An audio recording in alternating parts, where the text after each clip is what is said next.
If you've got somewhere around 1.5 million in your IRA, then you've probably have heard some version of this advice. Convert it to Roth and do it fast, before taxes go up and before RMDs kick in and before the government takes its bigger bite. Now, I want to be straight with you here about something, and that is that for a lot of people at this level, not everyone, but certainly more than you think, the advice to convert aggressively can be completely backwards, not just kind of suboptimal. I'm talking backwards, as in you'd be voluntarily paying the IRS more money sooner and doing it at a higher rate than you ever actually were going to pay. And when I say you should not Roth convert, I'm talking about the big aggressive conversions that people are often told to do. I'm not saying that there's never a case for smaller targeted conversions. In fact, I'll show you the version that actually worked better here. So let me walk you through a hypothetical couple, and I'll call them Sam and Sally. They're not any specific client. They're really just a composite of conversations that I have all the time. But I actually modeled out a full sample plan for them. So some of these numbers are actually kind of specific. So Sam is 63 and Sally is 62, and they're both retiring this year. They've got 1.5 million in Sam's IRA. They've got about 220,000 in a joint brokerage account, and then a small Roth for about $40,000. They're spending about $114,000 a year. Now imagine they came in with a plan already in mind. Convert aggressively over the next several years, pay the tax now, and heavily reduce the IRA, and maybe even get it mostly emptied out, before RMD start at age 75. The problem is that could be a very expensive decision because they're preparing to hand the IRS a lot of money based on a fear that nobody has actually run the numbers on. And by the way, my name's Ryan Kravitz. I'm a CFP professional, and I help people transition into and through retirement. And this conversation, this exact one, is really one of the most common ones that I have. So here's how I break this down with clients. There's really 3 questions. And if you answer them honestly, then the conversion decision mostly makes itself. What tax rate are you actually avoiding? What else does the conversion touch? And where is the tax money coming from? So let's take these one at a time. Now, the basic tax argument for a Roth conversion, it just comes down to one thing, right? I mean, pay taxes now at a lower rate, presumably, than you'd pay later on. I mean, that's it. I mean, that's the whole deal here. So the first question for a couple like Sam and Sally is, what rate would they actually pay later on if they just, didn't convert at all? So let's walk through it.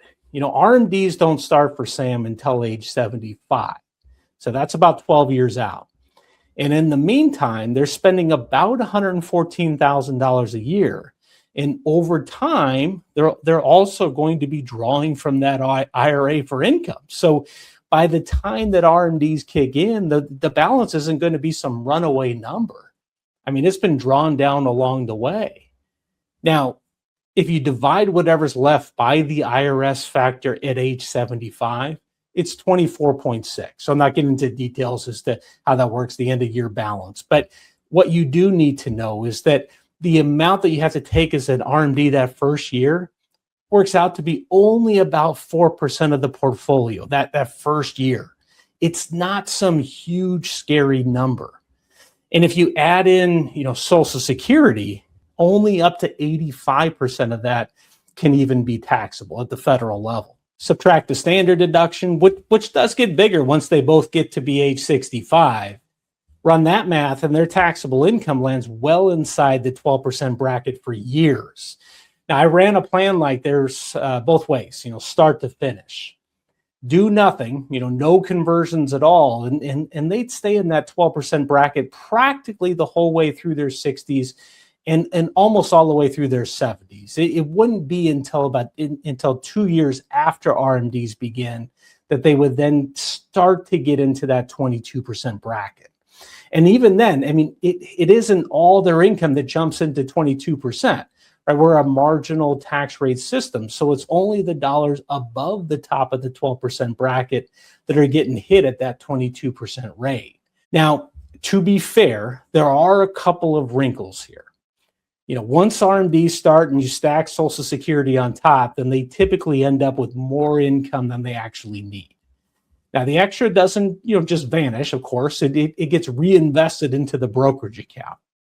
And if one spouse does pass away early, well, the survivor moves to single filer brackets, which changes this picture here too. This isn't just as simple as, hey, the RMDs, the RMDs just cover spending, so it's not a problem at all.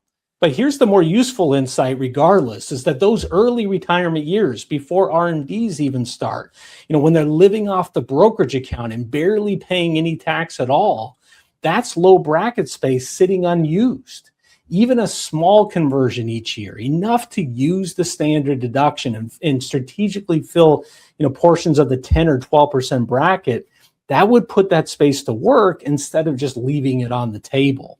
Okay, so now what would happen if they were to go with, doing some big aggressive conversions early on? Well, I ran the numbers on converting it all over just a few years. And that plan actually comes out worse than doing nothing at all. I mean, worse on average tax rate, worse on total lifetime taxes paid. They'd be paying a premium rate to avoid a bill that for years would mostly be sitting at 10 or 12%. So again, this doesn't mean that doing nothing is the right answer here either. The more targeted approach is likely what makes most sense.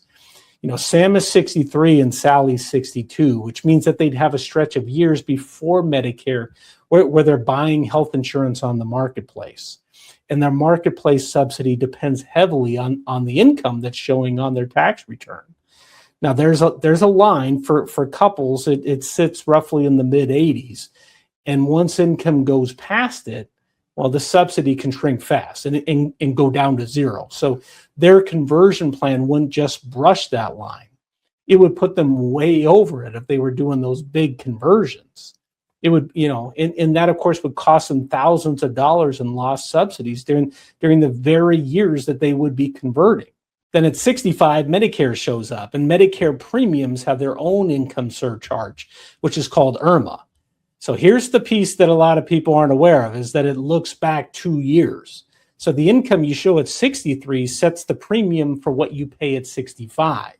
So Sam's very first Medicare premium could already be higher because of a conversion that he did 2 years earlier.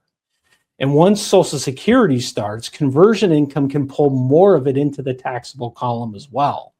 Now, you see the pattern that's happening here, right? I mean, one decision, the conversion, and then it reaches into 3 other places at once. Your health insurance before 65, your Medicare premiums after 65, and how much of your Social Security income becomes taxable. Now, that brings us to the third question, which also needs some thought. Let's put a number on aggressive. Let's say that they converted $150,000 a year. Well, you're going to owe tax on it, right? So, okay, where are you going to get the money to pay the tax? Well, if the tax gets withheld from the IRA itself, less of that conversion actually reaches the Roth, which means that fewer dollars are growing tax-free from here on and out. And at age 63, that's a lot of years of growth then to be giving up. So the standard advice is pay it from outside money. For Sam and Sally, that would mean the $220,000 brokerage account. But run that forward, after several years of big conversions, that's the entire brokerage account. It's gone. And that account, would be their flexibility. I mean, it could be their emergency fund, the bridge money, the new roof, maybe the wedding money for one of their kids. It'd also kind of quietly be their cheapest money. Brokerage gains get capital gains treatment. And depending on their total taxable income, some of those long-term gains might qualify for the 0% capital gains rate. So the plan would be, liquidating their lowest taxed, most flexible dollars to prepay a tax bill that for years would have been much smaller. That's the whole plan once you actually say it out loud. Now, I do want to be clear about one thing here, and that is that I am not anti-Roth conversion.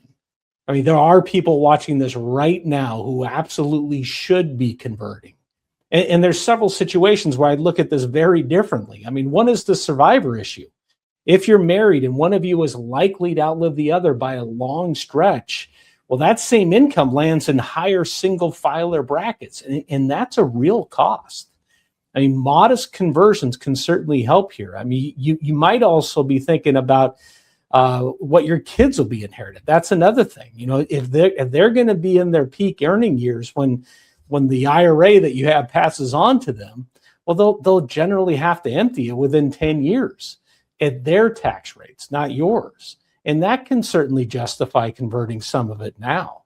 And charity can push the decision the other way. You know, once you're 70 and a half, well, you can give straight from your IRA to a charity. It's called a qualified charitable distribution, a QCD. And that money never counts as income at all. And for 2026, you can give up to $111,000 this way. And if you're both 70 and a half with your own IRAs, well, that would be $222,000 combined. You know, no tax on the way out. And once RMDs start, if you do it correctly, then it can count towards satisfying your RMD. Now, if a chunk of that IRA is ultimately headed to charity anyway, then converting first is paying tax on money that the IRS was never going to touch.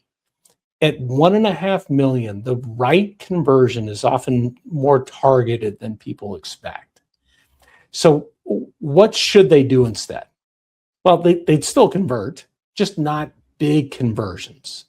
So over the next several years, as I was mentioning, we'd look for opportunities to convert, weighing the trade-offs each time. Some years that might mean keeping smaller conversions so that they don't blow past the marketplace subsidy line. And other years, once they're both on Medicare, it might mean converting more, maybe up to, the top of the 12% bracket. The right amount depends on where they are in that stretch and really what else is happening with their income that year. If they were to use a more disciplined approach like this, what would happen is they wouldn't end up getting into that 22% bracket until several more years down the road. And over their lifetimes, a more strategic approach like this would mean meaningfully lower taxes, much more so than doing nothing at all. And more of their money would then end up going into that Roth than into the traditional IRA later on in retirement. The same idea is the aggressive plan. The idea is to pay some tax now instead of later, but it's a completely different result. They preserve far more of the brokerage account and the flexibility that comes along with it. And by keeping some money in the traditional IRA, well, they can still use future withdrawals to fill those lower tax brackets instead of prepaying tax on every dollar today. So if you're sitting on a 7-figure IRA and the convert it all advice, or convert big advice anyways, is ringing in your ears, then here's what I do first. First, estimate what your taxable income might look like once RMDs begin, without assuming that you do any conversions at all. The goal isn't precision here. It's just to see whether the future tax problem is actually big enough to justify paying tax early. Second, compare that to the rate that you'd really pay converting, remembering that conversions stack on top of your living expense withdrawals. Third, list what conversion income touches in that specific year.